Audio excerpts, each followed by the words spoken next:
Hello बच्चों, target batch के बच्चों, आज आप लोगों का टेस्ट है मूविंग चार्ज एंड मैग्नेटिज्म का। तो बच्चों क्वेश्चन डिस्कस किया जाए, शुरू किया जाए, ठीक है। ये पहला question, rectangular loop carrying a current I near long state, मतलब ये इसके पास रखा गया है। कहा जा रहा है कि ये इसकी तरफ अट्रैक्ट होगा कि इससे रिपेल करेगा। तो बहुत सिंपल क्वेश्चन है।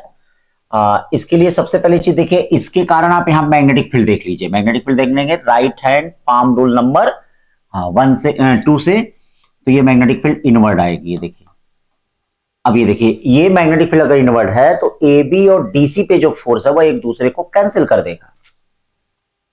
ए बी पे फोर्स किधर होगा? हाँ, ये देख लीजिए, उधर की तरफ होगा। और डीसी पे फोर्स क्या होगा? मतलब ये दोनों एक दूसरे को फोर्स को क्या कर रहे हैं? कैंसिल कर दे रहे हैं। अब बचा कौन? एडी और बीसी बचा। ये बताओ, इन दोनों में जो करंट है वह कैसा करंट है? अट्रैक्टिव है, सॉरी सेम डायरेक्शन में है। तो जब सेम डायरेक्शन में दो पैरेलल वायरों में करंट होता है तो फोर्स अट्रैक्टिव होता है। ये देखिए, फोर्स अट्रैक्टिव होगा। इनमें और इनमें देखिए करंट अपोजिट है, तो फोर्स कैसा होगा? मतलब इनके और इनके बीच फोर्स रिपल्सिव होगा। क्यों? अब देखिए, ये डिस्टेंस कम है तो एफ इनवर्सली प्रोपोर्शनल टू क्या होता है? आर। अगर डिस्टेंस कम है तो फोर्स ज्यादा होगा, यानी F1 इज ग्रेटर देन कितना होगा? F2। और ये बताइए, अगर ये वाला फोर्स ज्यादा होगा तो इसका मतलब ये वायर की तरफ आएगा। तो यानी कौन सा होगा? Move towards the wire, move towards the wire. पहला क्वेश्चन। दूसरा question, if coil of one turns made of wire of certain length and then from the same length a coil two turns। तो मैंने आपको बताया था कि अगर कोई भी सर्कुलर वायर का अगर लेंथ कांस्टेंट होता है और नंबर ऑफ टर्न्स n किया जाए तो सेंटर पे magnetic field n square time आ जाती है, n स्क्वायर टाइम। तो इसका आंसर कौन हो जाएगा? 1:4 b dash equal to n square, b आपको बताया था मैंने, ठीक। फिर ये देखिए, coil having n turns is wound tightly on the form of spiral with the inner and outer radii. मतलब क्या है, कैसा? हाँ, ये देखिएगा, आईआईटी का पुराना क्वेश्चन है बेटा। हाँ, जैसे जेई में आ चुका है तो कभी ना कभी नीट में भी हो सकता है, मे भी आए। तो इसका मतलब क्या कर रहा है? ये स्पाइरल फॉर्म में ऐसे वायर को रखा गया है, ये वायर को रखा गया है, ये देखो। हाँ, इसमें करंट है और कहा जा रहा है सेंटर पे मैग्नेटिक फील्ड बताओ। तो इसका देखो, इनर रेडियस दे दिया है, ये देखो इनर रेडियस ए दे दिया है और आउटर रेडियस बी दे दिया है, और कह रहा सेंटर पे मैग्नेटिक फील्ड बताओ। तो स्पाइरल फॉर्म में इस तरह से है। तो पहले हम जरा क्या करते हैं, छोटा सा dx एलिमेंट ले लेते हैं कहीं भी, और ये dx जो है यहां से कितने डिस्टेंस पे है? x है। इसके कारण जरा यहां मैग्नेटिक फील्ड निकाल लेते हैं। चलो आओ, मैग्नेटिक फील्ड निकाल लिया जाए। तो मैग्नेटिक फील्ड निकाला जाए तो छोटे से के कारण magnetic field dB equal to कितना हो जाएगा? म्यू नॉट, ठीक है, ni, देखिएगा mu naught ni upon 2x। क्यों? जहां n क्या है? नंबर ऑफ टर्न्स है, ये इसके कारण, इसके कारण। अब n जरा क्या होगा? n की वैल्यू जरा देखो, ये बताओ, ये इसकी थिकनेस कितनी होगी? b माइनस ए। b माइनस ए थिकनेस में नंबर ऑफ टर्न्स कितना है? 1। यूनिट थिकनेस में क्या होगा? n अपॉन b माइनस ए। dx थिकनेस में कितना हो जाएगा? ये देखिए, dx थिकनेस में क्या हो जाएगा? n अपॉन b माइनस ए dx हो जाएगा। ये किसकी वैल्यू होगी? n की वैल्यू होगी। n की वैल्यू आ गई।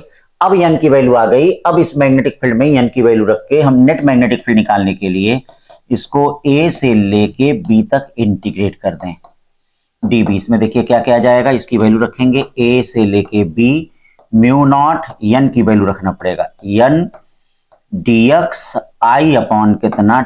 2b माइनस a, और ये कितना हो गया? x हो गया। तो देखिए यहां से क्या कॉमन हो जाएगा? म्यू नॉट ni, ये देखिए म्यू नॉट एन आई अपॉन 2b माइनस ए कॉमन हो जाएगा। इसका आएगा नेचुरल लॉग, मतलब लॉग यक्स कहां से कहां तक? ए से लेके ए। एक बार लॉग यक्स की जगह log B minus log A रखेंगे, ठीक है, लॉग बी माइनस, और फिर log B by log B minus log A कितना होता है? लॉग बी बाई ए, यानी इसका सी वाला होगा। कौन सा होगा बेटा? सी, ठीक है। तो इसको याद भी कर लीजिएगा, स्पाइरल फॉर्म के सेंटर पे म्यू नॉट एन आई अपॉन 2b माइनस से एल एन बी बाई ए, क्योंकि जब आएगा तो कोई चेंज नहीं करेगा। फिर ये देखो, straight section PQ of current lie along the x axis, lie along the x axis from x equal to minus A by 2 to x equal to plus a by two, मतलब minus A by two से लेके x equal to plus a by two पे रखा गया है। Steady current I, the magnetic field due to section P Q at a point x equal to plus A will be, तो देखिए या state lie along the x axis from x equal to minus A by two to two. A देखिए मान लीजिए कोई x axis बना लीजिए, आप एक्स एक्सिस बना लेंगे तो ये देखिए एक्स इक्वल टू ये कितना हो जाएगा, माइनस ए बाई टू हो जाएगा, और ये एक्स इक्वल टू कितना हो जाएगा, प्लस ए बाई टू हो जाएगा। ठीक है, एक करंट स्टेडी वायर ये रखा गया, ये देखिए स्टेडी वायर रखा गया। ठीक, तो कह रहा है मैग्नेटिक फील्ड कहां, एक्स इक्वल टू प्लस ए पे, एक्स इक्वल टू प्लस ए। तो बताइए वायर के सीध में मैग्नेटिक फील्ड क्या होता है, जैसे ये अलोंग द वायर, मैंने मैग्नेटिक फील्ड क्या बताया था, थोड़ी सी मैथमेटिक्स है इसमें और कुछ नहीं है, मतलब यहां पे मैग्नेटिक फील्ड पूछ रहा है। तो मैंने कहा था आपको आगे चाहे पीछे, ये बताओ वायर के अलोंग मैग्नेटिक फील्ड क्या होगा, जीरो। इसका आंसर कौन सा हो जाएगा, डी। छोटी छोटी बातें 5। If two streams of protons move parallel to the same direction, then these, अब देखो इसमें पूछा नहीं है कि क्या होगा, कौन सा फोर्स है। तो देखिए अगर दो प्रोटॉन मूव कर रहे हैं, हाँ ये देखिएगा प्रोटॉन का क्या है, ये बीम है बच्चा लोग, ये प्रोटॉन का क्या दिया गया है, हाँ बीम दिया गया। तो अगर दो प्रोटॉन मूव कर रहे हैं भाई, तो उसमें दो प्रकार के फोर्स लगेंगे। एक तो इनके बीच रिपल्सिव फोर्स होगा, वह इलेक्ट्रोस्टैटिक्स होगा, बोलो कौन होगा। और एक जिस डायरेक्शन में प्रोटॉन जा रहे हैं उसी डायरेक्शन में कन्वेंशनल करंट होगी, तो इसके कारण अट्रैक्टिव जो है वह मैग्नेटिक फोर्स लगेगी, बोलो कौन लगेगा, मैग्नेटिक। ये बताओ कौन ज्यादा होता है, इलेक्ट्रोस्टैटिक फोर्स जो होता है वह मैग्नेटिक फोर्स से ज्यादा होता है। हाँ यही अगर क्वेश्चन में पूछा होता मैग्नेटिक फोर्स कैसा होता तो उसको आप अट्रैक्टिव मानते, लेकिन यहां ऐसा कुछ पूछा नहीं है, बस ये लिखा है कि क्या करेंगे वह। तो बताओ इलेक्ट्रोस्टैटिक नेचर उसका मैग्नेटिक नेचर से क्या है, ज्यादा होगा। जब इलेक्ट्रो नेचर मैग्नेटिक नेचर से ज्यादा होगा तो इसका मतलब वो क्या है, रिपेल करेंगे ईच अदर, तो बी वाला होगा। हो सकता है बहुत लोग अट्रैक्ट भी मारे होंगे, हाँ तो अट्रैक्ट तब मारते जब यहाँ पे क्या पूछा होता, मैग्नेटिक फोर्स पूछा होता। क्या पूछा होता, मैग्नेटिक फोर्स। ठीक, चलिए 5 के बाद 6 चलते हैं।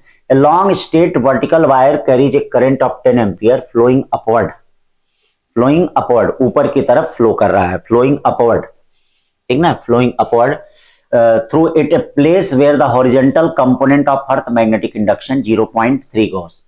देखिएगा अर्थ का जो हॉरिजॉन्टल कंपोनेंट है वह BH इक्वल टू कितना दिया गया है, वह 0.3 गॉस दे दिया गया है, 0.3 गॉस दे दिया है।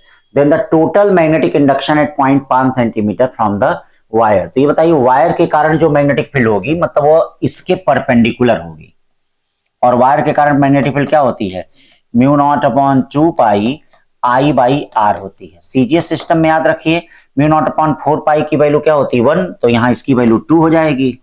I कितना है, ठीक है एम्पियर, उसको बायोट में चेंज कर लीजिए क्योंकि सारा सीजीएस में है, और डिस्टेंस 10 इंटू 10 टू पावर -1 होता है ना बायोट में, 10 इंटू 10 पावर -1, और डिस्टेंस क्या है 5 सेंटीमीटर है, डिस्टेंस है 5। ये तो खत्म हो गया, 5 चौके 20 यानी 0.4 हो गया। तो ये बताओ 0.3 गॉस हो गया, ये कितना हो गया 0.4 गॉस। याद रखना सीजीएस याद रखना बेटा।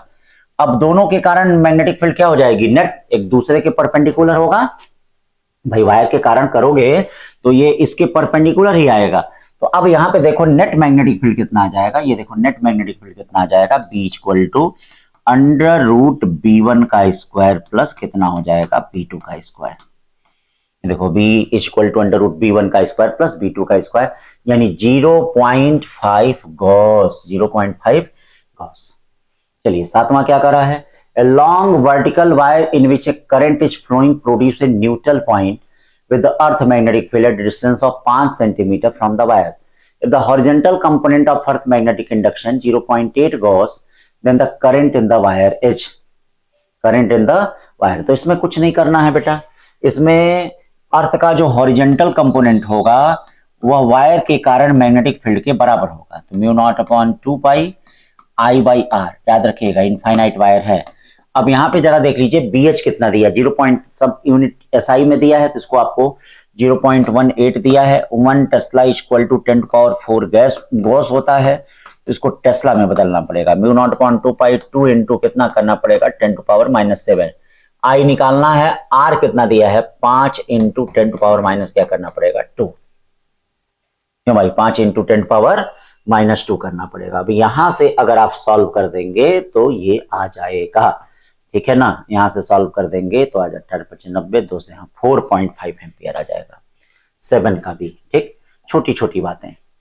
ए पार्टिकल करेंगे charge equal to 100 times the charge on electron in rotating per second, ठीक है ना भाई। एक पार्टिकल है, उसका चार्ज कितना दिया गया है, हाँ देख लो उसका चार्ज। सब छोटे छोटे आराम से एक एक क्वेश्चन को देखिए। जैसे देखिए ये क्या दिया, पार्टिकल करेंगे charge equal to 100 times the charge of an electron rotating per second, मतलब Q इक्वल टू जो दे दिया है वो देखो, Q इक्वल टू क्या दे दिया है, 100 E दे दिया है charge per second in circular path of radius R equal to 0.8 metre. ये देखो रेडियस कितना दे दिया है, 0.8 metre. The value of magnetic field produce at the centre will be, value of magnetic field. तो अब क्या कह रहा है, मैग्नेटिक फील्ड कितना हो जाएगा ये बताइए, किसी भी मूविंग चार्ज के कारण, हाँ पर second, charge on an electron is rotating per second in circular orbit. तो ये आप यहां से कर सकते हैं, μ0I क्या हो जाएगा 2R, या B = μ0I की वैल्यू क्या हो जाएगी Q/T, T 1 सेकेंड दे दिया है, 1 सेकेंड दे दिया है, या μ0 की वैल्यू क्या होगी 4, μ0 के टर्म में ही आंसर आ रहा है, μ0 के टर्म में आ रहा है। तो μ0/2 ये कितना हो जाएगा 100E, और 100E का मतलब 100E/R कितना दिया है 0.8। तो ये देखिए सब सॉल्व करेंगे तो ये वाला आ जाएगा, ठीक है। कैलकुलेशन करिएगा, सिंपल कैलकुलेशन है।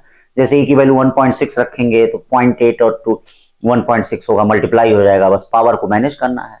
पावर 10⁻⁻19, इससे ऐसा नहीं है कि बहुत कठिन कैलकुलेशन है, सिंपल चीजों को बस फार्मूले पे ध्यान दें। The straight long conductor AOB and COD are perpendicular to each other. देखो भाई AOB और COB एक दूसरे के परपेंडिकुलर हैं। ये देखो ये हो गया AOB, ये क्या हो गया AOB हो गया, और ये हो गया COB हो गया, COB हो गया। देखिए AOB और COB एक दूसरे के परपेंडिकुलर हैं। एक में करंट जो है I1 है, एक में जो करंट है वह क्या है I2 है। करा है कि आपको magnitude of magnetic induction eight point P at the distance D of the mid point, मतलब पॉइंट P पे आपको मैग्नेटिक फील्ड फाइंड करना है। जो पॉइंट P है उस पॉइंट P पे आपको मैग्नेटिक फील्ड फाइंड करना है। तो देखो भैया ये करंट वायर दिया गया है, इस करंट वायर के कारण मैग्नेटिक फील्ड देख लो। करंट वायर ऐसे है, सेट करो, हाँ right hand palm rule number 1। तो ये देखो मैग्नेटिक फील्ड इसके कारण नीचे आएगा। इसमें देखो, इसमें सेट करो, इसमें करंट ऐसे है तो इसके कारण मैग्नेटिक फील्ड इधर आएगा। मतलब दोनों की मैग्नेटिक फील्ड एक दूसरे के क्या होगी, परपेंडिकुलर होगी। मतलब इसके कारण मैग्नेटिक फील्ड नीचे आ जाएगी, हाँ कितनी आ जाएगी B1 = μ0/2π I1/R, और इसके कारण मैग्नेटिक फील्ड बेटा इधर चली जाएगी B2 = μ0/2π I2/ कितना हो जाएगा R। अब ये देखो दोनों मैग्नेटिक फील्ड एक दूसरे के परपेंडिकुलर हैं, बोलो है कि नहीं। इसके कारण और इसके कारण दोनों का मैग्नेटिक फील्ड परपेंडिकुलर होगा। तो ये मैग्नेटिक फील्ड कितना हो जाएगा B = √B1 का स्क्वायर और प्लस B2 का स्क्वायर, या B = क्या हो जाएगा यहां से μ0/2π, हाँ D है, हाँ D अंडर क्या बचेगा I1 का स्क्वायर प्लस I2 का स्क्वायर। तो कौन सा हो जाएगा C वाला हो जाएगा, ठीक है। छोटी छोटी बातें। 10 conducting circular loop of radius R carries a constant current I. Its place in uniform magnetic field B such that B is perpendicular to plane of loop the magnetic force। तो देखो बेटा इसमें क्या है, जैसे कह क्या रहा है, हाँ ये देखिए ये आपका, हाँ ये देखिए इनवर्ड मैग्नेटिक फील्ड दिया गया है, इनवर्ड मैग्नेटिक फील्ड दिया। इसमें कोई सर्कुलर करंट वायर रखा गया, ये देखिए सर्कुलर करंट वायर, ये सर्कुलर करंट वायर, ठीक है, इस मैग्नेटिक फील्ड में रखा गया। करा इस पे मैग्नेटिक फोर्स क्या होगा, तो बोलो बेटा मैग्नेटिक फील्ड इनवर्ड है। अगर मैग्नेटिक फील्ड इनवर्ड है तो ये बताओ करंट कैसे है, करंट ऐसे है तो इसके कारण फोर्स किधर होगा, मतलब right hand palm rule number हम 2 लगा ले। ये देखिए मैग्नेटिक फील्ड इनवर्ड है, ऊपर की तरफ है, तो फोर्स कैसे होगा, ऐसे होगा। सिमिलरली इधर भी लगा लें, ये फोर्स किधर की तरफ होगा, इधर की तरफ होगा। इधर भी फोर्स ऐसे होगा, इधर भी फोर्स ऐसे होगा। बताओ ये अब सारे फोर्स एक दूसरे को कैंसिल कर देंगे। याद रखना कोई भी सर्कुलर लूप, किसी भी शेप का सर्कुलर लूप अगर unidirectional uni uniform magnetic field में रखा गया है तो इस पे नेट फोर्स क्या होगा, जीरो होगा। हाँ, लेकिन वायर में टेंशन जीरो नहीं होगा, हो सकता है कभी आ जाए ये जो मैं, वायर में टेंशन जीरो नहीं होगा, और टेंशन होगा BIR या BIL, वायर की लेंथ अपॉन क्या होगा, 2 पाई। इसको याद किए रहना बेटा। नेट फोर्स तो जीरो होगा, लेकिन टेंशन मान लीजिए इसी में पूछ देता टेंशन, हाँ तो इसको याद कर लो, वायर में टेंशन BIR या BIL अपॉन कितना, 2 पाई। ठीक है बच्चा। अब चलते हैं 11वें क्वेश्चन में। देखिए ये भी बड़ा इंपॉर्टेंट है, आ सकता है। करा है क्या इसमें कि 2 particle x and y having equal charge, हाँ 2 पार्टिकल हैं x और y having equal charge after being accelerated through the same potential difference enter a region of uniform magnetic field and describe circular path of radii R1 and R2, the ratio of masses of x and y। तो सबसे पहले constant potential के term में आपको ये जानना पड़ेगा, constant potential के टर्म में, जैसे मान लीजिए ये मैग्नेटिक फील्ड दी गई है, तो कांस्टेंट पोटेंशियल के टर्म में इसका रेडियस कितना हो जाएगा। ये देखिए मैग्नेटिक फील्ड दी गई है, कांस्टेंट पोटेंशियल के टर्म में इसका रेडियस कितना हो जाएगा। कांस्टेंट पोटेंशियल के टर्म में इसका रेडियस हो जाएगा R equal to √2m³ upon QB हो जाएगा। ये देखिए ये होता है, ठीक है। काइनेटिक एनर्जी के टर्म में सब याद रहे। हाँ तो R1 R2, अब करा the ratio of their masses, mass का रेशियो निकालना है। तो अब जरा देख लो रेडियस और मास में क्या रिलेशन है। R1 R direct proportional to √m है, तो देखो सब B कांस्टेंट R, तो इसका मतलब R1 अपॉन R2 रूट में m1 अपॉन m2। जरा दोनों तरफ स्क्वायर कर दीजिए, दोनों तरफ स्क्वायर कर देंगे तो क्या जाएगा, m1 अपॉन m2। ध्यान दीजिएगा R1 बाई R2 का whole square, R1 by R2 का होल स्क्वायर का मतलब C हो गया, ठीक है ना। चलिए 12 क्वेश्चन की तरफ चलते हैं। Circular current carrying coil has radius R, ध्यान दीजिएगा सर्कुलर कॉइल है, हाँ, where the magnetic induction 1/8 of its value at the center of coil H।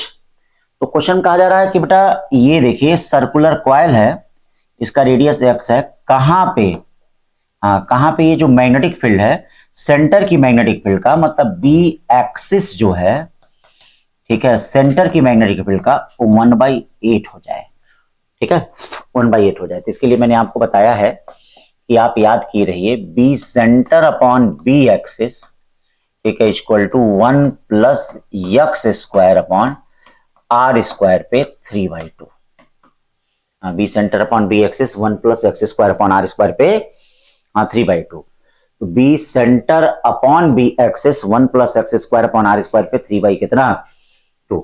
अब देखिए एक्सिस पे जो मैग्नेटिक फील्ड है वो सेंटर की मैग्नेटिक फील्ड की 1/√3 है, यानी B सेंटर एक्सिस पे जो मैग्नेटिक फील्ड है, सेंटर पे मैग्नेटिक फील्ड का क्या है 1/√3 है, तो ये √3 चला गया, 1/8 है, सॉरी 1/8 है, और ये 1 plus x square upon R square पे कितना हो गया 3/2 हो गया।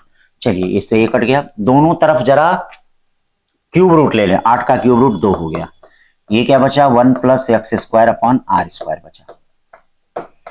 अब हमको x की वैल्यू निकालनी है, तो दोनों तरफ हम सॉल्व कर लें, तो दोनों तरफ स्क्वायर कर लें, 4 equal to 1 plus x square upon R square, u1 इधर आ गया, तो ये बताओ क्या हो जाएगा, x square upon R square equal to 3 या x इक्वल टू कितना हो गया √3 R हो गया। बोले x की वैल्यू कितनी हो जाएगी भैया, √3 R हो जाएगी, x की वैल्यू √3 R हो गई, ठीक है, क्लियर है, तो x की वैल्यू √3 R। चलिए 13 क्वेश्चन की तरफ चलते हैं। Current of I ampere flow in a circular arc of wire with subtended and angle of 3π/2। हाँ 270 डिग्री बना रहा है, कितना बना रहा है 3π/2। ये देखिए 3π/2 एंगल बना रहा है, मतलब ये ऐसे ये बन रहा है 3π/2 एंगल बन रहा है, कितना बन रहा है, ठीक है। Whose radius R, the magnetic induction B at the centre H, मतलब आपसे कहा जा रहा है कि magnetic induction at the centre पे बताओ, किस पे बताओ, ये सेंटर पे, सेंटर पे आप मैग्नेटिक इंडक्शन बताएं। तो इसके लिए हमने आपको बताया था थीटा एंगल के कारण मैग्नेटिक फील्ड, याद करिए B इक्वल टू μ0/4π I/R, ठीक है, और थीटा भी था, थीटा की वैल्यू बस रख दीजिए, कुछ नहीं करना है। Mu naught upon 4 pi I by R. Theta कितना है बोलिए, 3 पाई बाई कितना है 2 पाई। पाई का हिसाब हो गया। और यहाँ 3/8 करके कोई आंसर है, एकदम है, टी वाला होगा। फार्मूले याद करें बेटा, पहला काम फार्मूला याद करना। 14 देखिए करा है सर्कुलर क्वाइल ऑफ, ठीक है, वायर करा है कि वायर PQ किधर की तरफ जाएगा, मतलब वायर PQ किधर की तरफ अट्रैक्ट होगा, लेफ्ट अट्रैक्ट होगा या राइट अट्रैक्ट होगा बच्चों। ये जो वायर PQ दिया गया है, मतलब वायर PQ किधर की तरफ जाएगा, लेफ्ट अट्रैक्ट होगा कि राइट अट्रैक्ट होगा। तो बच्चा लोग एक बात ध्यान दीजिएगा, ये देखिए ये दोनों जो है, सुनिएगा सुनिएगा, ये जो दोनों है इनमें करंट का डायरेक्शन सेम है। तो करंट का डायरेक्शन सेम है तो इसमें अट्रैक्टिव फोर्स लगेगा, ये देखिए अट्रैक्टिव फोर्स लगेगा। और इसमें देखिएगा दोनों में करंट का डायरेक्शन अपोजिट है, तो इसके कारण इस पे देखिए करंट का डायरेक्शन अपोजिट है। दो पैरेलल वायरों में, भाई पैरेलल ही है, अब ये नहीं कि सर ये सर्कुलर है, इस पोर्शन को आप ले लीजिए और क्या ले लीजिए, बाकी भी और लेंगे तो वही आएगा। तो यहां से इन दोनों के बीच में रिपल्सिव फोर्स होगा। अब देखो दोनों फोर्स क्या है, इधर की तरफ है, तो इसका मतलब राइट एंगल टू PQ, मतलब PQ के right angle to the left. अच्छा इसको लेफ्ट कहते हैं, इसको इधर राइट कहते हैं, तो इसको लेफ्ट कहते हैं। तो ये देखिए लेफ्ट लग रहा है, लेफ्ट है कि नहीं है, ठीक। तो 14 का डी हो गया। 14 के बाद बच्चों 15 क्वेश्चन पे आते हैं। इस साइक्लोट्रॉन, देखिए साइक्लोट्रॉन सिलेबस में नहीं है, लेकिन अब जैसे वर्ड आ जाए, हाँ, तो साइक्लोट्रॉन का मतलब याद रखिएगा वही जो सर्कुलर पाथ पे चार्ज पार्टिकल घूम रहा है ना, वही साइक्लोट्रॉन वाला प्रॉब्लम होगा अगर आ जाए तो, ठीक है। जैसे कभी कभार गलती से हमने वर्ड ऑफ साइक्लोट्रॉन ही नहीं दिए होते, चार्ज दिए होते तो कोई दिक्कत नहीं होती कि प्रोटॉन रिवॉल्व करता। तो करा प्रोटॉन रिवॉल्व कर रहा है, the energy attend by alpha particle, ठीक है, energy attend by deuteron, a cyclotron used to accelerate protons, deuteron alpha part. If the energy attained after acceleration by the proton is Z, the energy attained by alpha particle, ठीक है। तो energy attained by alpha particle, तो इसके लिए देख लीजिए जरा इसमें कौन सा फार्मूला क्या लगेगा। तो यहाँ पे साइक्लोट्रॉन का हम एनर्जी के टर्म में हमको फार्मूला चाहिए, R इक्वल टू क्या चाहिए, √2 m/cube भी चाहिए। ये फार्मूला होता है एनर्जी के टर्म में। तो रेडियस सेम होगा, रेडियस को सेम लेना पड़ेगा। अब देख लीजिए अगर मास को आप 4 गुना करते हैं और चार्ज को 2 गुना, तो चार्ज इसका स्क्वायर रूट कितना हो जाएगा 2, ये 2 से कट जाएगा। तो इसका मतलब काइनेटिक एनर्जी जो होगी अल्फा पार्टिकल की और प्रोटॉन की सेम आएगी। ये ड्यूट्रॉन का कहता अलग अलग आ जाता, तो ये क्या आएगा, सेम आएगा, ठीक है ना। 16 question, an electron and proton having equal momenta, ये जरूर ध्यान दीजिएगा क्या इक्वल है। तो देखिए इक्वल मोमेंटम है, enters uniform magnetic field if the radii of curvature, मतलब वही हो गया, खाली कर्वेचर नहीं है, रेडियई ऑफ कर्वेचर है, RE and RP respectively, then radius का रेशियो क्या हो जाएगा, रेडियस का रेशियो हाँ क्या हो जाएगा। तो बेटा ध्यान दीजिएगा, radius R equal to momenta के टर्म में क्या होता है, P बाई कितना होता है, QB होता है। P बाई क्या होता है, तो इलेक्ट्रॉन और प्रोटॉन का चार्ज सेम होगा, ठीक है, चार्ज सेम हो, मास कुछ है ही नहीं, तो जब मास है ही नहीं तो इनके रेडियस का रेशियो क्या होगा, ये 1/1 हो जाएगा, ठीक है ना। हाँ ध्यान देना, क्योंकि फार्मूले में केवल चार्ज पे डिपेंड कर रहा है। अब कह रहा है 2 identical wire A and B have the same length L, same length L, 2 identical wire A and B have same length L, ठीक, carry the same current I, wire A is bent into a circle of radius R and wire B is the bent to a form of a square of side A, ठीक है। B1 and B2 value of magnetic induction at the center of circle, हाँ मतलब ये देखिए एक L ये है, एक L ये है, इसको हम लोग क्या कर रहे हैं, इसको हम लोग सर्कल बना दे रहे हैं, इसको हम लोग स्क्वायर बना दे रहे हैं।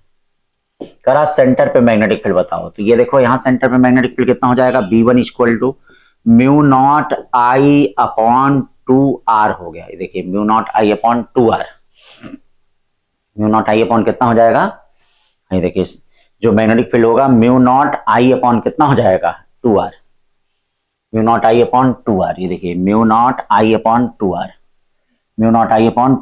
R की वैल्यू जरा आप जानते होंगे, R की वैल्यू क्या है, आर की वैल्यू है यल इक्वल टू 2 पाई आर, ये देखिए आर की वैल्यू है यल इक्वल टू 2 पाई आर, या आर की वैल्यू क्या होगी यल अपॉन 2 पाई, यल अपॉन कितनी हो जाएगी 2 पाई। अब यहां इसके ये डिस्टेंस जो हो गया वह यल बाई 4 हो गया, ये डिस्टेंस यल बाई 4 हो गया, ये डिस्टेंस यल बाई 4 हो गया। तो इसके लिए सेंटर पे मैग्नेटिक फील्ड निकालने के लिए आपको फार्मूला पता होगा, 4 मतलब 1 के कारण निकाल के 4 गुना कर देना है, mu naught upon 4 pi I upon, एक याद रखिएगा ये डिस्टेंस कितनी होगी यल बाई 8 हो जाएगी, यल बाई 8, यल बाई 8। और ये देखिए क्या हो जाएगा, ये जो एंगल सबटेंड करेगा साइन 45 और प्लस क्या साइन 45 सबटेंड करेगा, करेगा कि नहीं साइन 45। तो अब ये 4 से 4 तो कट गया, यहाँ 2 से 2 कट गया, यहाँ b1 इक्वल टू क्या बचा बोलो mu naught I pi by l, ठीक है। b2 equal to mu naught upon pi, mu naught upon pi, और ये क्या हो जाएगा 8 I by l sine 45, 1 by root two, 1 by root two कितना होता है 2 बाई रूट टू होता है। अब इन दोनों को जब आप डिवाइड करेंगे तो ये वाला आ जाएगा पाई स्क्वायर अपॉन 8 रूट 2 आएगा, पाई स्क्वायर अपॉन 8 रूट 2, ठीक है ना। 18 है प्रोटॉन ए ड्यूट्रॉन, हाँ ड्यूट्रॉन का मतलब 1s2 and an alpha particle with the same kinetic energy enter in the region of uniform magnetic field moving at right angle to B, what is the ratio of radii of their circular path. हाँ क्या होगा radii circular path का क्या होगा, तो बेटा आपके पास क्या फार्मूला है आर इक्वल टू, ये देखिए ये आपके पास फार्मूला है आर इक्वल टू कितना है, R equal to under root 2 M K by हाँ क्यूब, ये देखिए आपके पास formula R equal to under root 2 M K by हाँ cube, under root 2 M K by cube, ठीक है। तो कौन कौन पहले करा, प्रोटॉन करा, ड्यूट्रॉन करा, फिर तो आरपी हो गया, फिर ड्यूट्रॉन कह रहा है और फिर अल्फा कह रहा है। तो ये बताइए क्या होता है मास, प्रोटॉन का मास क्या होगा m, चार्ज कितना होगा q, ड्यूट्रॉन का कितना होगा 2m, चार्ज कितना होगा q, और अल्फा पार्टिकल का कितना हो जाएगा, ध्यान दीजिएगा अल्फा पार्टिकल का, ये अल्फा पार्टिकल का हो जाएगा 4m बाई 2q। तो ये देखिए क्या हो जाएगा 1 इंटू रूट 2, 4 का 2 हो गया 1, 1 इंटू रूट 2 इंटू 1, यानी ए वाला होगा, ठीक है। छोटी छोटी बातें सब क्लास में डिस्कस किया गया है, रेगुलर क्लास करें, रेगुलर रिवीजन करें, डिसिप्लिन में रहें, D for discipline, D for doctor बनना ही है बेटा आप लोगों को, ये ध्यान रखिएगा। 19 क्वेश्चन की तरफ बढ़ते हैं, ये देखिए 19 क्वेश्चन क्या कहा जा रहा है, two identical coils carrying equal current have a common center and their plane are at a right angle to each other। ध्यान दीजिएगा इनका प्लेन जो है एक दूसरे के right angle to each other। Two identical coils carrying equal currents have a common center and their planes are right angle to each other। Find the ratio of magnitude of resultant magnetic field। अब देखिए ये इस तरह से है diagram, यानी कह रहा है एक सर्कुलर कॉइल ऐसे है, हाँ सेंटर तो कॉमन है, हाँ लेकिन ये देखिए एक के कारण मैग्नेटिक फील्ड ऊपर हो गई, यानी B1 इक्वल टू कितनी हो गई म्यू नॉट आई बाई क्या हो गया 2r हो गया, और एक के कारण मैग्नेटिक फील्ड कितना हो गया B2 equal to mu naught I by कितना हो जाएगा 2r। ये देखिए दोनों के कारण मैग्नेटिक फील्ड ऐसे है। अब नेट कैसे हो जाएगा, ये देखिए नेट ऐसे हो जाएगा, यानी B equal to mu naught I upon 2r, हाँ ये रूट 2 हो जाएगा। क्यों रूट 2 हो जाएगा भैया, ठीक है समझ ही रहे हैं क्यों रूट 2 हो जाएगा, क्यों रूट 2 हो जाएगा, ठीक है ये दोनों एक दूसरे के परपेंडिकुलर हैं और आइडेंटिकल वेक्टर हैं तो रूट 2 टाइम्स हो जाएगा, हाँ वेक्टर से आया है। फिर कह रहा है कि the ratio of the magnitude of resultant magnetic field at the centre and the field due to one coil alone, one coil, तो ये क्या हो जाएगा ये इसका और इसका रेशियो, तो रूट 2 बाई क्या आएगा, ध्यान देना 1 बाई रूट 2 मत मार देना, ठीक है क्योंकि रिजल्टेंट और इसका रेशियो पूछा है। 20वां question, two long parallel wire P and Q are both perpendicular to plane. अच्छा चलिए हाँ, विथ डिस्टेंस 5 मीटर बिटवीन, ये देखिए एक वायर पी हो गया, एक वायर क्या हो गया हाँ क्यू हो गया। अब देखते हैं इसमें करंट क्या है, इनके बीच का डिस्टेंस कितना हो गया, ये देखिए इनके बीच का डिस्टेंस हो गया 5 मीटर, क्या हो गया इनके बीच का distance. P and Q carry a current of 2.5 ampere and 5 ampere respectively, मतलब इसमें करंट जो हो गया 2.5 एम्पियर हो गया, इसमें करंट जो हो गया 5 ampere respectively in the same direction. चलिए बहुत अच्छा, सेम डायरेक्शन में दे रहा है 5 एम्पियर, ठीक है। Then the magnetic field at the point half, देखिए आपको बीच में, बीचों बीच यहाँ पे मैग्नेटिक फील्ड फाइंड करनी है। इसका मतलब ये 2.5 हो गया, ये भी 2.5 हो गया। तो बेटा क्या होगा मैग्नेटिक फील्ड इसके कारण नीचे, तो नीचे का मतलब क्या हो जाएगा, ये देखो B1 equal to mu naught upon 2 pi, I कितना हो गया 2.5, 2.5, ये नीचे हो जाएगा। इसके कारण ऊपर, तो B2 इक्वल टू क्या हो जाएगा जरा देख लो, म्यू नॉट अपॉन 2 पाई 5 अपॉन 2.5, ये ऊपर बड़ा कौन है ये, ठीक है। दो में से एक जाएगा तो यानी आंसर आएगा म्यू नॉट अपॉन 2 पाई ही आएगा। अब भाई वेक्टर से एक दूसरे को कैंसिल कर देगा, B2 माइनस B1 करना पड़ेगा, B2 माइनस B1, तो 20। 21 क्वेश्चन कर रहा है the charge particle of mass 10 to power minus 2 kg। Charge particle है जिसका मास कितना दिया है 10 टू पावर माइनस 2 kg। देखिए चार्ज पार्टिकल है जिसका मास कितना दिया है 10 to power minus 2 kg and charge 10 to power minus 5 coulomb enter, ठीक है। Magnetic field induced 1 tesla, 1 tesla. और what value of velocity will it passes straight through it without deflection, without क्या, deflection, without deflection, ठीक है। For what value of velocity will it passes through, तो charge दे दिया enter magnetic field 1 tesla, और what value of velocity will it passes straight through without deflection, तो charge इतना है, मास इतना है, मैग्नेटिक फील्ड इतना है, मैग्नेटिक फील्ड इतना है। For what value of velocity will passes straight through with out deflection. हाँ तो ये यहाँ पे क्या हो रहा है, इसके फोर्स को कौन बैलेंस कर रहा है, मैग्नेटिक फोर्स को, उसका वेट बैलेंस, और तो कुछ है नहीं, इसका मतलब वेट बैलेंस करेगा। तो अब क्या पूछा जा रहा है, बी पूछा जा रहा है, तो बी इक्वल टू क्या होगा एम जी बाई, देखिए क्या हो जाएगा क्यू बी, सब दे दिया, एम भी दे दिया, जी भी दे दिया, क्यू भी दे दिया, बी भी दे दिया, सारी चीजें दे दिया क्या है। तो जब सब कुछ दे दिया है तो यहां से आप निकाल लेंगे बी वाला आ जाएगा, ठीक है। फिर 22 क्वेश्चन देखिए, a proton and alpha particle moving with the same velocity enter into a uniform magnetic field acting normal to the plane of their motion, the ratio of radii of circular path described by the proton and alpha particle, ratio of radii of circular path. तो ये देखिए R equal to क्या होता है M V by Q B होता है। इसका मतलब वेलोसिटी कांस्टेंट है तो R direct equal to M by क्या होगा क्यू होगा। प्रोटॉन और अल्फा पार्टिकल हैं, देख लीजिए प्रोटॉन और अल्फा पार्टिकल हैं, तो ये क्या हो जाएगा the ratio of radii, radii मतलब आर पी पहले है और आर अल्फा पहले है, तो आर पी में क्या हो जाएगा एम बाई क्यू का मतलब कितना हो गया, प्रोटॉन में एम बाई क्यू हो गया, अल्फा पार्टिकल में 4 एम बाई कितना हो गया 2 क्यू हो गया, और ये देखिए 1 बाई कितना हो जाएगा 2, 1 बाई 2 हो जाएगा। तो ये 22 का ए हो गया, 22 का ए हो गया, छोटा छोटा। 23 क्वेश्चन, एक क्यूब, क्लास में मैंने बताया भी था कि भैया चाहे क्यूब हो चाहे स्क्वायर हो, अगर किसी एक पॉइंट पे करंट एंटर कर रहा है दूसरे से निकल रहा है तो सेंटर पे मैग्नेटिक फील्ड क्या होगा जीरो होगा। इसी को concept of zero magnetic field मैंने बताया था, ठीक है। फिर 24, a long wire bent as shown in the figure, ठीक, मैग्नेटिक इंडक्शन एट सेंटर निकालना है। तो देख लो, ये देखना, ये वाई डायरेक्शन दिया है, ये एक्स है, ये जेड है, और ये देखो ये वायर है, करंट वायर है। इस करंट वायर का मतलब समझ रहे हो, ये करंट वायर कैसे है, ऐसे लगा हुआ है। इस करंट वायर का मतलब समझ रहे हो, ऐसे बाहर करंट आ रही है, ऐसे बाहर। तो इसके कारण जरा बताओ, इसके कारण, ये देखो इसके कारण मैग्नेटिक फील्ड क्या हो जाएगा, टुटुक नीचे हो जाएगा। बोलो भैया इसके कारण मैग्नेटिक फील्ड क्या हो जाएगा, इसके कारण मैग्नेटिक फील्ड नीचे आ जाएगी। तो नीचे मैग्नेटिक फील्ड का मतलब क्या हो गया, ये देखो नीचे मैग्नेटिक फील्ड का मतलब क्या हो गया B1 इक्वल टू, देखिए इसके कारण मैग्नेटिक फील्ड किधर होगा नीचे, B1 इक्वल टू क्या हो जाएगा, ये देखिए B1 equal to mu naught, देखिए B1 इक्वल टू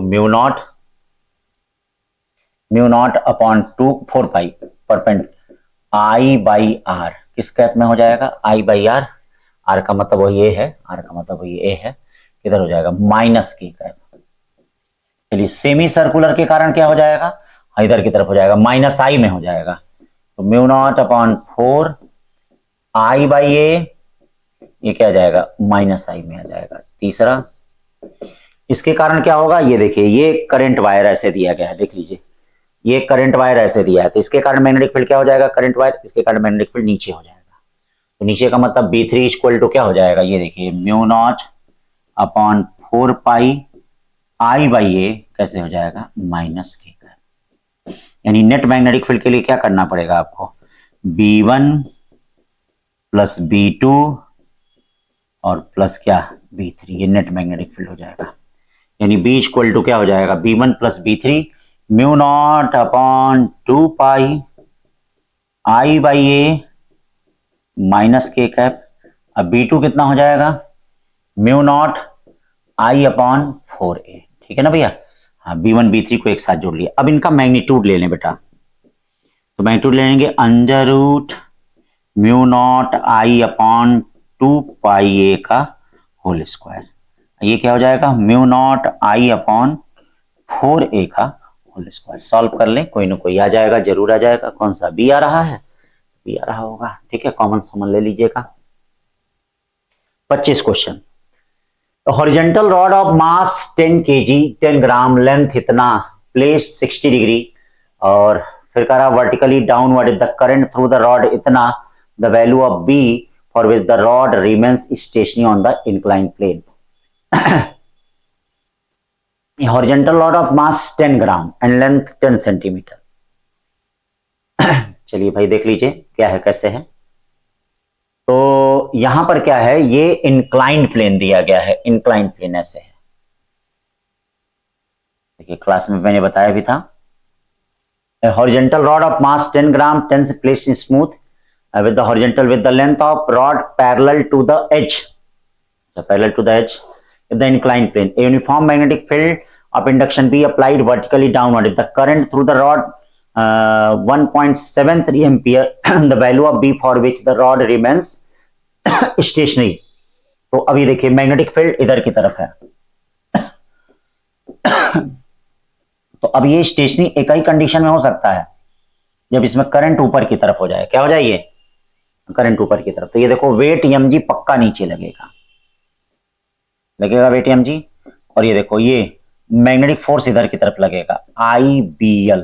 कहोगे कैसे IBL लगेगा, देख लो, मैग्नेटिक फील्ड तुम नीचे किए हो, ये मैग्नेटिक फील्ड, एक करंट ऐसे है, तो देख लो ऐसे मैग्नेटिक फील्ड नीचे है, करंट बाहर है, तो इसका मतलब फोर्स किधर की तरफ होगा, इधर। अभी आपको सोचना पड़ेगा ये बाहर की तरफ है, तो यहां से अब जरा ये देखिए, ये अगर थीटा तो ये भी थीटा होगा, mg को दो कंपोनेंट में तोड़ो, ये क्या हो जाएगा, mg साइन थीटा, ये थीटा है तो बच्चा लोग ये भी थीटा है, IBL मतलब IBL cos थीटा।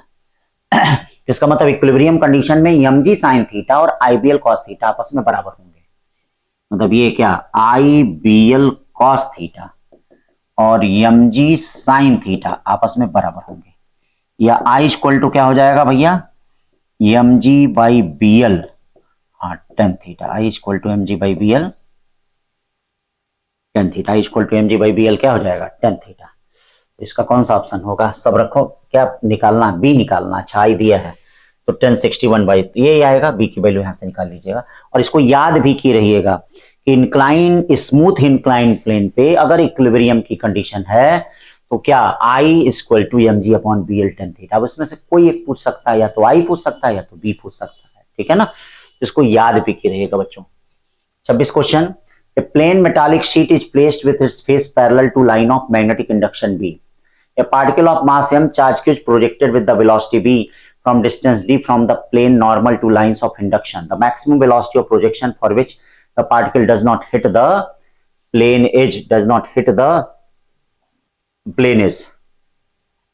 इसका मतलब क्या है, इसका मतलब वो क्या है, अगर मैग्नेटिक फील्ड के वो परपेंडिकुलर एंटर कर रहा है और क्वेश्चन में कह रहा है कि इसको हिट नहीं कर रहा है, डी डिस्टेंस पे है, तो अगर परपेंडिकुलर एंटर करेगा तो ध्यान दीजिएगा, वो जैसे एंटर करेगा तो ऐसे वापस आ जाएगा। तो यहां देखिए, यहां क्या इसका जो रेडियस होगा वो किसके बराबर हो जाएगा, डी के बराबर होगा, मतलब रेडियस किसके बराबर होगा, डी के बराबर होगा। देखिए रेडियस डी के बराबर होगा, यानी रेडियस डी के बराबर का मतलब R equal to mb upon QB, और ये किसके बराबर हो जाएगा, डी के बराबर हो जाएगा, किसके, देखिए R equal to mb by QB, और वो डी के बराबर हो जाएगा। तो कह रहा वेलोसिटी ऑफ प्रोजेक्शन आपको बताना है, तो वेलोसिटी बताना है, तो वेलोसिटी कितना हो जाएगा, velocity Q B D by M हो जाएगा, Q B D by M हो जाएगा। ठीक है ना भाई, ये चीज ध्यान रखिएगा। 27 an electron most magnetic moment will be, आपको मैग्नेटिक मोमेंट बताना है, क्या बताना है, तो बेटा magnetic moment M equal to कितना होता है आई ए, और आई कितना होता है ई बाई टी, ए कितना होता है पाई आर स्क्वायर, क्लास में बताया भी है, ई टी कितना होता है 2 पाई आर बाई वी या पाई आर स्क्वायर, आर से आर कट गया, पाई से कट गया, 1/2 EVR, 1/2 EVR, 1/2 VR। 28 A small current loop has magnetic field V1 at a point on the axis। अब देखिए स्मॉल करंट लूप जो होता है, मैंने आपको क्लास में बताया था, स्मॉल करंट लूप, जैसे ये देखिए करंट लूप बहुत छोटा है, हाँ, तो ये लार्ज डिस्टेंस पे, ठीक, मतलब ये बहुत जब छोटा होगा तो ये देखना ये डाइपोल की तरह, मतलब इसका मैग्नेटिक मोमेंट यम, तो यहां पे जो मैग्नेटिक फील्ड हो जाती है V1 इक्वल टू कितनी हो जाती है म्यू नॉट अपॉन 2 पाई, क्लास में मैंने डिस्कस किया था, 4 पाई 2 m बाई कितना हो जाता है यक्स क्यूब हो जाता है। और यहां इस प्लेन में इधर की तरफ मैग्नेटिक फील्ड इसका उल्टा होगी, और ये क्या हो जाएगी B2 equal to mu naught upon 4 pi क्या हो जाएगी m बाई कितनी हो जाएगी यक्स क्यूब। क्यों भाई ये हो जाएगा, क्लास में डिस्कस भी किया था। अब ये देखिए इन दोनों में जब रिलेशन निकालेंगे तो B1 जो होगा इसका 2 टाइम्स है, B1 जो है 2 टाइम्स है। ठीक है, 29 question, a current of 1/4 pi ampere is flowing a long straight wire. क्या करा है, current of 1/4 ampere is flowing in a long straight conductor, the line integral of magnetic induction around a close path enclosing the current carrying conductor is. तो अब इसके लिए ampere circular law आपको लगाना पड़ेगा बेटा, एम्पियर सर्कुलर लॉ क्या करना पड़ेगा, B dot D L equal to mu naught क्या आई, सब कुछ तो दे ही दिया है। ठीक है, करंट 1/4 पाई दिया है, 4 पाई की वैल्यू पता ही है, सब सॉल्व कर लीजिए आ जाएगा। ठीक है, 30 the angular momentum of an electron revolving, बताया था मैग्नेटिक मोमेंट और एंगुलर मोमेंटम का रेशियो क्या होता है बेटा, मैग्नेटिक मोमेंट और एंगुलर मोमेंटम का रेशियो मैंने बताया था E/2m। ठीक है, तो मैग्नेटिक मोमेंट इक्वल टू क्या होगा, ये मैग्नेटिक मोमेंट है, ये मास है, वेक्टर लगाया मैंने, EL/2m हो जाएगा, EL/2m, EL/2m है कहीं, EL/2m। 31 ring of radius R uniformly charge with the charge Q, the magnetic induction at the centre. तो अब देख लो मैग्नेटिक इंडक्शन का मतलब क्या हो जाएगा, B इक्वल टू क्या, यही होगा म्यू नॉट I अपॉन कितना हो जाएगा 2R। ठीक, अब देख लेना कई तरह से रहता है, जैसे बच्चे कुछ क्लास में कंफ्यूज थे इस क्वेश्चन को लेकर, यहां देखना पाई है, तो अब यहां कभी पाई में रहता है कभी बिना पाई के आंसर रहता है, तो म्यू नॉट अपॉन एक काम करो 2 है, आई को Q/T कर दो। अब देखना आंसर में ओमेगा है तो टी को क्या करना पड़ेगा 2 पाई अपॉन ओमेगा करना पड़ेगा। ठीक है, देखिए 2 पाई यानी म्यू नॉट अपॉन 2 पाई 4 पाई रहेगा, 2 पाई अपॉन ओमेगा, 2 पाई इधर आ गया और ये Q ओमेगा, तो देखना यहाँ Q ओमेगा बाई आर आएगा, Q ओमेगा बाई आर आएगा। यही आंसर एक फ्रीक्वेंसी के टर्म में रहता है, तो जब फ्रीक्वेंसी के टर्म में रहेगा तो इसका आंसर ऐसे रहेगा, देखो, लेकिन वो ऑप्शन में रहेगा। हाँ, म्यू अभी क्लास में जब डिस्कस किए थे तो कुछ बच्चे परेशान थे इसको लेके, ये देखो ऐसे, ये देखो QF। अब देख लेना यहाँ पाई नहीं रहेगा जब फ्रीक्वेंसी के टर्म में आंसर रहेगा, और ओमेगा के टर्म में रहेगा तो आंसर क्या रहेगा, पाई रहेगा। ठीक है, दोनों बड़ा इंपॉर्टेंट है, आ सकता है। 32 पे चलते हैं, the magnetic field at the centre due to motion of electron in the first orbit is B, the magnetic field due to motion of electron in the second orbit. ये बताइए कोई भी चार्ज अगर सर्कुलर पाथ पे घूमता है, ध्यान दीजिएगा, कोई भी चार्ज अगर सर्कुलर पाथ पे घूमता है, ये देखिए सर्कुलर पाथ पे अगर कोई भी चार्ज सर्कुलर पाथ पे घूम रहा है, हाँ, कोई भी चार्ज अगर सर्कुलर पाथ पे घूम रहा है तो उसका मैग्नेटिक फील्ड क्या होता है, म्यू नॉट, ये देखिएगा म्यू नॉट QB अपॉन 4 पाई R का स्क्वायर होता है, यानी मैग्नेटिक फील्ड B जो होता है वह directly proportional to V/R square होता है। अब V क्या होता है, V inversely proportional to Vn होता है, R क्या होता है N स्क्वायर, यानी स्क्वायर का मतलब N पे 4, यानी नंबर ऑफ ऑर्बिट और इसमें रिलेशन कितना हो गया N पे 5। देखिए नंबर ऑफ ऑर्बिट और इसमें रिलेशन जो हो गया वो कितना हो गया N पे 5 हो गया, यानी B इनवर्सली प्रोपोर्शनल टू कितना हो गया N पे 5 हो गया। ध्यान दीजिएगा, B inversely proportional to N पे 5।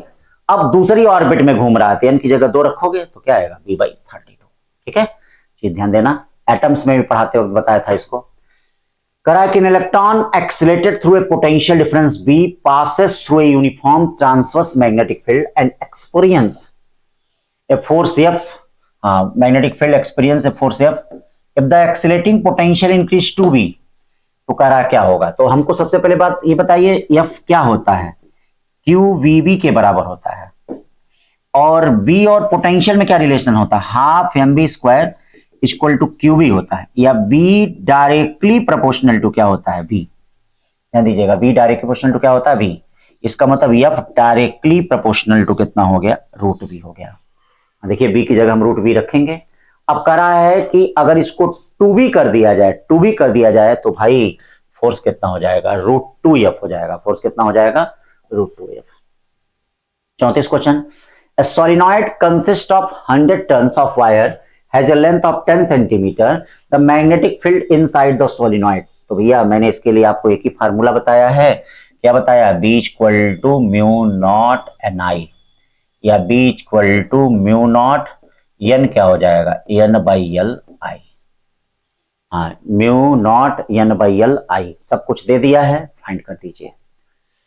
35, a circular coil P and Q are made of similar wires but the radius of Q is twice that of P। radius of Q is twice that of P, मतलब ये देखो, ये P दिया है और ये Q दिया गया है, सेम मटेरियल का बना हुआ है, इसका 2R है, इसका क्या है, R है।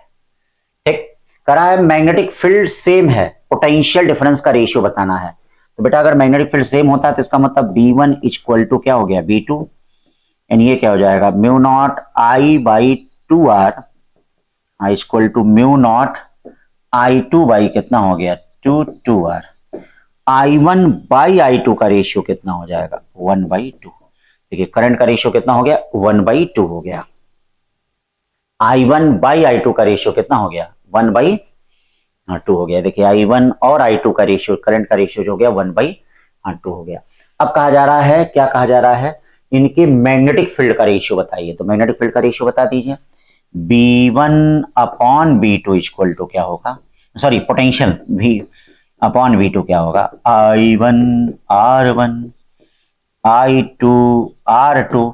अब देखो रेजिस्टेंस क्या होगा, रेजिस्टेंस लेंथ पे डिपेंड करता है, तो इसका लेंथ इसके लेंथ का डबल है, तो इसका रेजिस्टेंस इसके रेजिस्टेंस का डबल होगा। तो I1 बाई I2 कितना हो गया, नहीं इसका तो I1 बाई I2 1/2 हो गया, और रेजिस्टेंस भी इसका डबल हो गया 1/2, तो आंसर होगा 1/4।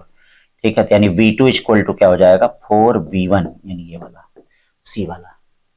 ठीक है भाई, 36 पे आ जाइए। 36 पे, A long solenoid has n turns, तो बताओ उसके एंड पे कितना मैग्नेटिक फील्ड होता है, mu naught N I by 2।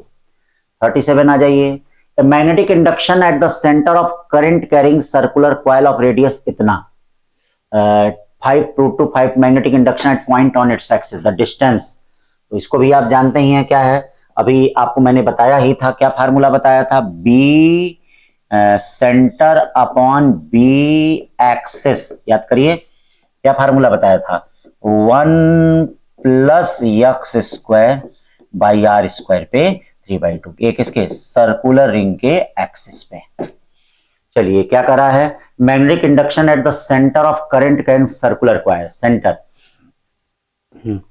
Radius 5√5 times, मतलब ये आपका 5√5 टाइम्स है, अगर यानी एक्सिस पे अगर B है तो ये 5√5 है। ठीक है, कहा जा रहा है कि भैया ये डिस्टेंस बताओ तनी, कोई बात नहीं बता देंगे हम लोग। तो इसको सॉल्व करने का सबसे अच्छा तरीका है, दोनों तरफ स्क्वायर कर दीजिए, 25 25 125, 1 plus X square upon R square पे 3। ठीक है, स्क्वायर के 25 25 125, क्यूब रूट ले लीजिए, क्यूब रूट ले लिया तो क्या हो जाएगा, 25 25 25 25 125, 5 हो गया, 1 plus X square by R square, X square by R square क्या हो गया, अच्छा द डिस्टेंस सेंटर में बताना है, 4 हो गया, यानी एक्स स्क्वायर इक्वल टू क्या हो गया, 4R स्क्वायर। ये x इक्वल टू क्या हो गया 2r। r कितना है जी 10, 10 का मतलब 20 सेंटीमीटर। सिंपल क्वेश्चन, ठीक है। 38 question, the magnetic field B naught due to current carrying circular loop of radius 12 centimetre at the centre, the magnetic field due to this loop at point on the axis at A, फिर वही उसी फार्मूले से B centre upon B axis 1 plus X square by R square पे 3/2 कर दीजिएगा। The ratio of magnetic field at the centre of current carrying coil of radius R and distance R from the centre, मतलब A का मतलब are होगा, यहाँ correction करा दिया जाएगा आपको, ये आर होगा। Perpendicular to the axis of coil is, फिर वो भी वही फार्मूला। अब आ गया है B centre upon B axis 1 plus X square upon R square पे 3/2। मतलब कह रहा है कि सेंटर पे ratio of magnetic field at the centre, ये सेंटर हो गया और ये एक्सिस हो गया, ये क्या हो जाएगा 1 प्लस एक्स की जगह आर रखो, 1 अपॉन 3/2, 2 पे 3/2 का मतलब 2, एकदम आसान, एक लाइन का क्वेश्चन, ठीक है। A long solenoid carrying a current produce a magnetic field B along its axis. If the current is double and number of turns per centimeter half, क्या फर्क पड़ेगा, कोई फर्क नहीं पड़ेगा, ठीक है। B, the two ions having equal masses but charge in the ratio 1:1, mass same है लेकिन चार्ज का रेशियो बच्चा क्या है, ये देखिएगा चार्ज का ratio 1:2, projected perpendicular to uniform magnetic field with speed in the ratio 2:2। Ratio आप देखिएगा, हाँ मास सेम है बट चार्ज सर्कुलर पाथ, तो आर इक्वल टू क्या होता है एम वी बाई क्यू। यहाँ देख रहे हैं कितना बदमाश है, मास और ये सेम है तो direct proportional to V by Q, direct proportional to V by क्या हो जाएगा क्यू। अब देखो R1 अपॉन R2 कितना हो गया, R1 अपॉन R2, देखिएगा R1 अपॉन R2 कितना हो जाएगा, R1 upon R2, R1 upon R2 जो हो जाएगा वह V1 अपॉन V2 और Q2 upon Q1। V1 upon V2 का रेशियो क्या है 2/3, Q1 अपॉन Q2 कितना है 2/1, तो कितना हो जाएगा 4/3, 4/3 सिंपल में। Valid question, long straight wire carrying a current इतना uniform magnetic field induction, the magnetic field acting parallel to direction of current. अच्छा मतलब ये देखिए ये जो हो गया भाई साहब, ये जो है ये 30 एम्पियर का करंट है, ठीक है, और मैग्नेटिक फील्ड ये दिया गया है, ये देखिए ये भी magnetic field B equal to कितना है 4 × 10⁻⁴ tesla. The magnetic field is acting parallel to the direction of current, the magnitude of resultant magnetic induction in tesla at 0.2 centimetre away from wire, मतलब इससे 2 सेंटीमीटर पे आपको बताना है, 2 centimetre away from wire, ठीक है। तो ये देखिए इसमें करंट ऐसे है तो इसके कारण मैग्नेटिक फील्ड किधर हो जाएगा इनवर्ट, देखिए यानी इसका मतलब इसकी मैग्नेटिक फील्ड और इसकी मैग्नेटिक फील्ड एक दूसरे के परपेंडिकुलर हो जाएगी, तो पहले इसके कारण मैग्नेटिक, इसको आप लोग क्या B1 मान लीजिए और इसके कारण मैग्नेटिक फील्ड B2 मान लीजिए। B2 क्या हो जाएगा μ0/2 पाई I/r, μ0/2 × 10⁻⁷, I 30 है, ये 2 × 10⁻², ठीक है। तो 2 से 15 हो गया, 15 दूनी 30 हो गया, 30 × 10⁻5 हो गया, या 3 × 10⁻⁴। अब बताओ ये दोनों मैग्नेटिक फील्ड एक दूसरे के परपेंडिकुलर होंगे, एक ऐसे है एक ऐसे है, इसका मतलब अंदर रिजल्टेंट क्या होगा ये, तो B इक्वल टू √B1 का स्क्वायर प्लस B2 का स्क्वायर, 10⁻⁴ बाहर हो गया, 4 और 3 का 5 हो गया, तो 5 × 10⁻⁴, 5 × 10⁻⁴। 43 क्या करा है, a particle of mass m charge q moving with velocity v describe a circular path of radius r, circular path पे है, subjected to uniform transverse magnetic field induction b, the work done क्या होता है 0 होता है, मैंने आपको बताया था मैग्नेटिक फील्ड में काइनेटिक एनर्जी कांस्टेंट होती है, सो वर्क डन क्या होगा बच्चों 0 होगा। the magnetic field due to the current carrying circular loop of radius 3 centimeter on the axis at a distance 4 centimeter from the center is, what will be the value at the center of loop, ठीक है ना। तो ये देखो ये क्या होता है B centre upon B axis 1 plus x² पे 3/2, तो magnetic field due to current carrying circular loop of radius 3 centimetre, तो ये देखो रेडियस दे दिया है 3 का मतलब 339, ठीक है, और ये 4 4 16 हो गया 3/2। और centre, from the centre 54 Tesla, मतलब एक्सिस पे मैग्नेटिक फील्ड दे दिया है 54, सेंटर पे आपको बताना है।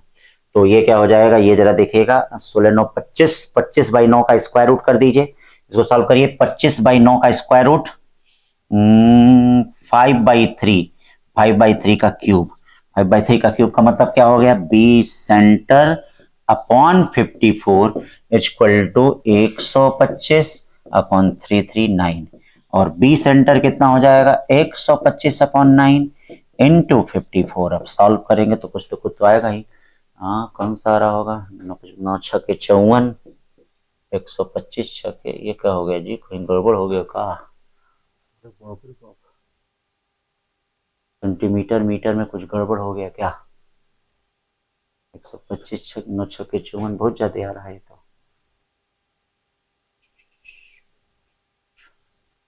तो magnetic field due to current carrying circular loop orbit 3 centimetre point on axis 4 centimetre from the centre 54, what will be the value at the center of loop, center of loop, सही तो किया हमने। ओह, ये गड़बड़ हो गया, 327 बार जाएगा और 2 होगा, ये आ गया, ठीक है। ये क्यूब नहीं हमने किया था, ठीक है बच्चा, होता है, इसे गलती होती है तुम लोग से भी। सोन in the magnetic intensity at point O पे आपको हाँ मैग्नेटिक इंटेंसिटी बतानी है, ध्यान दीजिएगा, ओ पे, ये जो ओ देख रहे हैं उस पे बताना है। तो बेटा यहां पे देखिए, इनके कारण नहीं होगा, किनके कारण नहीं होगा, ये देखिए, इसके कारण नहीं होगा, 0 होगा, इसके कारण भी क्या होगा 0, इसके कारण भी 0 होगा, इसके कारण भी 0 होगा। अब बचा ये, हाँ तो सबसे पहले देख लीजिए मैग्नेटिक फील्ड होगा क्या, B equal to mu naught upon 4 pi, ठीक है, आई थीटा, थीटा सबका सेम है। अब यही होगा 1/r। तो ये देखिए इसके कारण मैग्नेटिक फील्ड क्या है, अंदर है, अंदर वाले को क्या मान लिया जाए, अंदर वाले को निगेटिव मान लिया जाए, अंदर है, इसके कारण मैग्नेटिक फील्ड क्या है, अंदर, ये देखिए अंदर, मतलब इसका रेडियस 1/r हो गया। इसके कारण मान लीजिए टुक टुक टुक टुक बाहर, हाँ बाहर मान लीजिए, ये क्या हो गया प्लस 1/2r हो गया। फिर इसके कारण क्या मान लीजिए, अंदर, अंदर का मतलब -1/3r मान लीजिए, ठीक है ना। देख लीजिए वैल्यू, मॉड वैल्यू लीजिएगा, सॉल्व कर लीजिएगा, सॉल्व कर लीजिएगा, आ जाएगा ये वाला, ठीक है ना। छोटी छोटी चीजें। 46 कह रहा है very long straight wire carry current I at the instant when the charge plus Q eight the point P has velocity v as shown the force on the charge, force on the charge। तो अब बताया है आपको force क्या है तो पहले इसके कारण मैग्नेटिक फील्ड देख लीजिए, ये देखिए ये मैग्नेटिक फील्ड आ गया बाबू। अब इसमें चार्ज मूव कर रहा है, चार्ज मूव कर रहा है, तो ये देखिए ऐसे है, चार्ज मूव कर रहा है तो इसका मतलब फोर्स किधर की तरफ लगेगा, टुक टुक इधर लगेगा। चार्ज मूव कर रहा है तो इसका मतलब फोर्स किधर लगेगा, इधर लगेगा। इधर कौन सा डायरेक्शन हो जाएगा, along Y, along Y. The 3 long straight parallel wire carrying a current are arranged as shown in the figure. The force experienced by the 25 centimetre. इसमें थोड़ा करेक्शन कराया गया होगा आपको, करेक्शन ये, इसमें दिशा नहीं करंट की दी गई थी, टुक टुक, इसमें करंट की दिशा ऐसे होगी तो ये बताओ इसके कारण इसमें अट्रैक्टिव फोर्स इधर लगेगा, क्या लगेगा, attractive, sorry repulsive force, sorry current direction same है, रिपल्सिव फोर्स F1, F1 कितना होगा जरा बताना, F1 equal to mu naught upon 2 pi, ये देखो 30 इंटू 10/3 इंटू 25। सिमिलरली इसके कारण फोर्स इधर लगेगा रिपल्सिव, म्यू नॉट अपॉन 2 पाई, हाँ 20 इंटू 10/2 इंटू 25, ये किधर लगेगा, इधर अब दोनों देखो समान है तो एक दूसरे को कैंसिल कर देंगे, तो नेट फोर्स क्या हो जाएगा, 0। नेट फोर्स क्या हो जाएगा, 0। सेम डायरेक्शन में करंट हो तो याद रखिएगा रिपल्सिव, अट्रैक्टिव, अपोजिट डायरेक्शन में करंट हो तो याद रखिएगा रिपल्सिव। अब यहां क्या कर रहा है, IC है, H है, I1 है। कहा जा रहा है कि सेंटर पे जो लूप है इस पे मैग्नेटिक फील्ड 0 है, तो इसका मतलब इसके कारण मैग्नेटिक फील्ड ऊपर होगी, इसके कारण मैग्नेटिक फील्ड नीचे होगी। मतलब स्ट्रेट वायर के कारण मैग्नेटिक फील्ड और सर्कुलर वायर के कारण मैग्नेटिक फील्ड आपस में बराबर होगी, तभी तो 0 हो सकता है, कैंसिल करेगा। तो स्ट्रेट वायर के कारण मैग्नेटिक फील्ड कितना हो जाएगा, म्यू नॉट अपॉन 2 पाई, कितना करंट है भाई, I1 अपॉन कितना H। एच डिस्टेंस, उसके कारण क्या हो जाएगा, म्यू नॉट अपॉन टू कितनी करंट है, आई सी अपॉन कितना आर, म्यू नॉट कट गया, टू टू कट गया, निकालना क्या है एच, एच इक्वल टू क्या हो गया, H equal to I one R upon two I C, I one pi pi pi I C, I one R upon I C pi, यानी ए हो गया, यल है वह। 49 क्या कह रहा है, a wire PQR is bent as shown in the figure and placed in the region of uniform magnetic field B, ठीक है, यूनिफॉर्म मैग्नेटिक फील्ड बी पे रखा गया है। चलिए, मतलब ये मैग्नेटिक फील्ड है, ये देखिए ये पूरा मैग्नेटिक फील्ड है, इसे ये देखिए मैग्नेटिक फील्ड है, ठीक। करा फोर्स क्या होगा, तो ये देखो इस ये मैग्नेटिक फील्ड के पैरेलल है तो इस पे कोई फोर्स नहीं लगेगा, और ये वायर मैग्नेटिक फील्ड के परपेंडिकुलर है तो इस पे मैक्सिमम फोर्स लगेगा, इस पे कितना लगेगा, बी आई एल, यानी क्या हो जाएगा, जीरो और बी आई एल, जीरो और बी आई एल, ठीक है। 50 देखिए क्या कह रहा है, A long straight wire of radius A carry a steady current I. The current is uniformly the ratio of the magnetic field B and B dash, ठीक है, करंट क्या है, यूनिफॉर्मली है। तो बेटा यहां पे क्या होगा, ये देखिए ऐसे स्ट्रेट वायर है, तो बाहर और अंदर की तरफ मैग्नेटिक फील्ड ए है, देखो सेंटर से कितने डिस्टेंस पे, ठीक है, सेंटर से कह रहा है 2a डिस्टेंस पे, और a बाई टू का मतलब यहां क्या कह रहा है, a बाई टू। बताइए बाहर की तरफ मैग्नेटिक फील्ड क्या हो जाएगी, mu naught upon two pi I upon two A, और अंदर की तरफ मैग्नेटिक फील्ड कितनी हो जाएगी, mu naught upon two pi I R, हर क्या हो जाएगा एक्सिस से a बाई टू, और नीचे क्या हो जाएगा a का स्क्वायर, ठीक है, फार्मूला याद है, दोनों को डिवाइड कर दीजिए 1/1, यानी 50 का क्या हो जाएगा सी। इस तरह से ये 50 क्वेश्चन बच्चों हो गए हैं, इनको मिला लीजिए आप लोग प्यारे बच्चों। डेली जब टेस्ट हो तो घर पे जाके उसको जरूर एनालिसिस कर लिया करिए, ठीक है बच्चों, थैंक यू।